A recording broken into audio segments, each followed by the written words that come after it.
ಆತ್ಮೀಯ ವಿದ್ಯಾರ್ಥಿಗಳೇ ಹಾಗೂ ವೀಕ್ಷಕರೇ, ಇಂದು ನಾವು 7ನೇ ತರಗತಿ ವಿಜ್ಞಾನ ವಿಷಯದ ಘಟಕ ಕಾಡು ನಮ್ಮ ಜೀವನಾಡಿ ಎಂಬ ಪಾಠದಲ್ಲಿನ ಚಟುವಟಿಕೆ 12.3 ಪ್ರಯೋಗಾತ್ಮಕವಾಗಿ ತಿಳಿದುಕೊಳ್ಳೋಣ.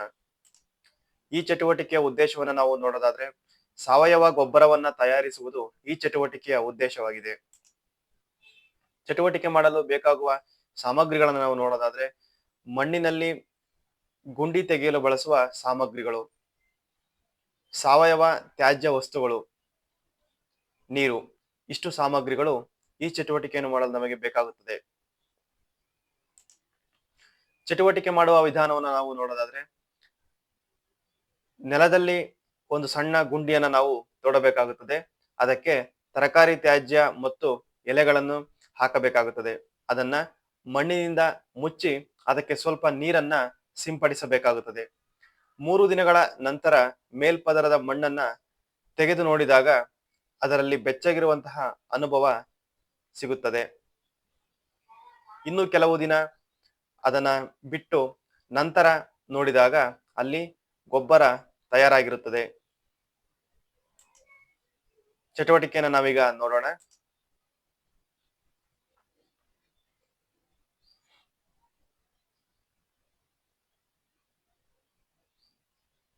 ಮಣ್ಣಿನಲ್ಲಿ ಗುಂಡಿಯನ್ನ ತೆಗೆಯುತ್ತಿದ್ದೀವಿ.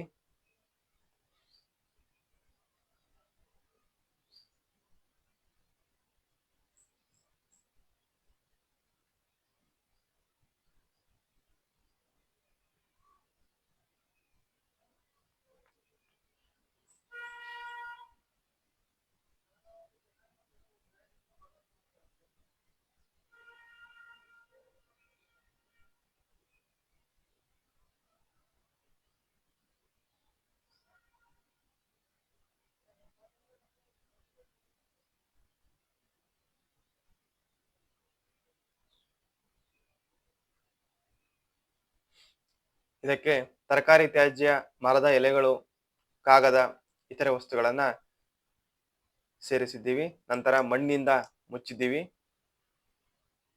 ಅದಕ್ಕೆ ನೀರನ್ನ ಸಿಂಪಡಿಸ್ತಾ ಇದ್ದೀವಿ.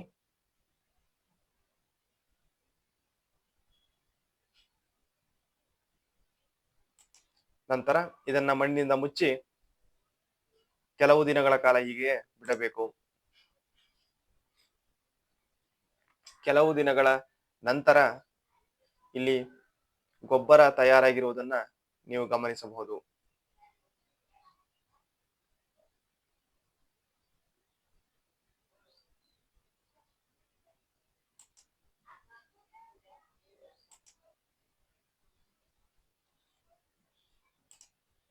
ಫಲಿತಾಂಶವನ್ನು ನಾವು ನೋಡೋದಾದ್ರೆ, ಸಸ್ಯ ಅಥವಾ ಪ್ರಾಣಿ ತ್ಯಾಜ್ಯಗಳಿಂದ ತಯಾರಿಸಲ್ಪಟ್ಟ ಗೊಬ್ಬರವನ್ನು ನಾವು ಸಾವಯವ ಗೊಬ್ಬರ ಎಂದು ಕರೆಯುತ್ತೇವೆ. ಆತ್ಮೀಯರೇ, ಇದುವರೆಗೂ ಈ ಚಟುವಟಿಕೆ ಬಗ್ಗೆ ಮಾಹಿತಿಯನ್ನ ಹಂಚಿಕೊಂಡ ನಾನು ಮೋಹನ್ ಬಾಬು BS, ವಿಜ್ಞಾನ ಶಿಕ್ಷಕರು, ಸರ್ಕಾರಿ ಹಿರಿಯ ಪ್ರಾಥಮಿಕ ಶಾಲೆ ನಾಗಬೇನಾಳ, ಮುದ್ದೇಬಿಹಾಳ ತಾಲೂಕು, ವಿಜಯಪುರ ಜಿಲ್ಲೆ. ಧನ್ಯವಾದಗಳು.